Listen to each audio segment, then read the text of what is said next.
Well, if you talk to anybody, they'll pretty much tell you that good work in this business is the result of hard work. And hard work and long hours and low pay. Yeah. Very traditional in our business. And you know what? It just kind of turns agencies into sweatshops. Yeah, but we didn't want that.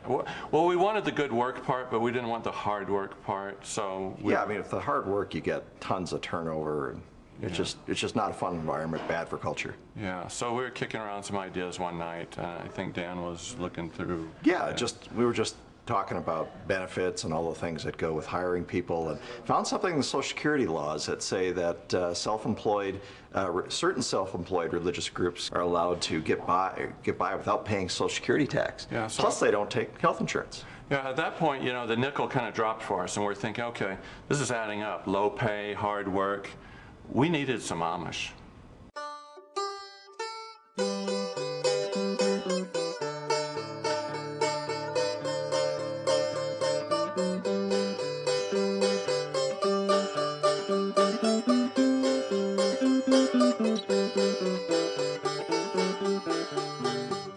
This is the front entrance. This is where UPS and FedEx, those packages arrive at the front door. I was pretty skeptical at first. I mean, the transition from an Amish-free workplace didn't go all that smoothly, really.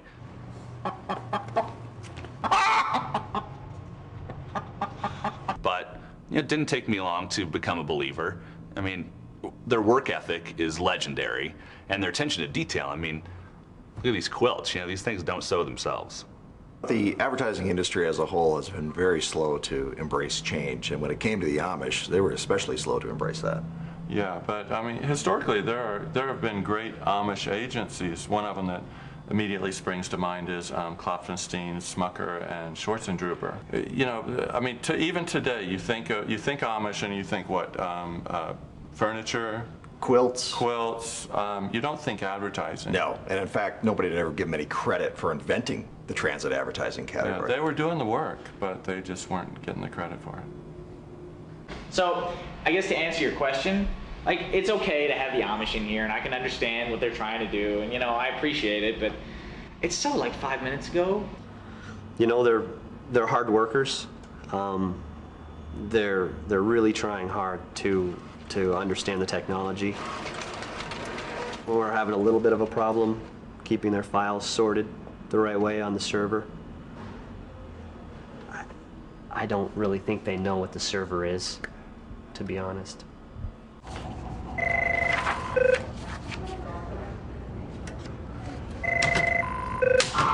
I'm an IT guy. I can fix a computer. I can swap out a hard drive.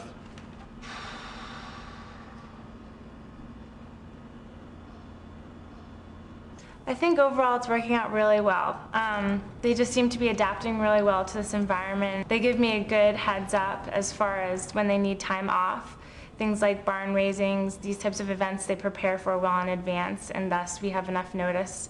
Other times some sporadic events like calvings come up and we don't get as much time to prepare for their absences. Greg, he gets a couple of Amish in here and all of a sudden he's walking around like he's Obadiah Schwarzenegger. Got to rule with this Amish fist. And this is a sweater that Sarah made just for me. It's not really my style, and it's a little bit itchy. It's goat. The major changes are indicated by a big X through the paragraph, and a letter that indicates the copy you should use from the email. That pretty much covers our comments on They bring a unique perspective. There's no question about that. We're always trying to stay one step ahead, and the Amish essentially allow us to stay 5 or 10 steps behind, which is great. We're just a lot better, and I think it's a huge competitive advantage. An agency without the Amish is an agency without me. Between you and me? It's just a trend. It's totally a trend, don't you think? Oh yeah. Yeah.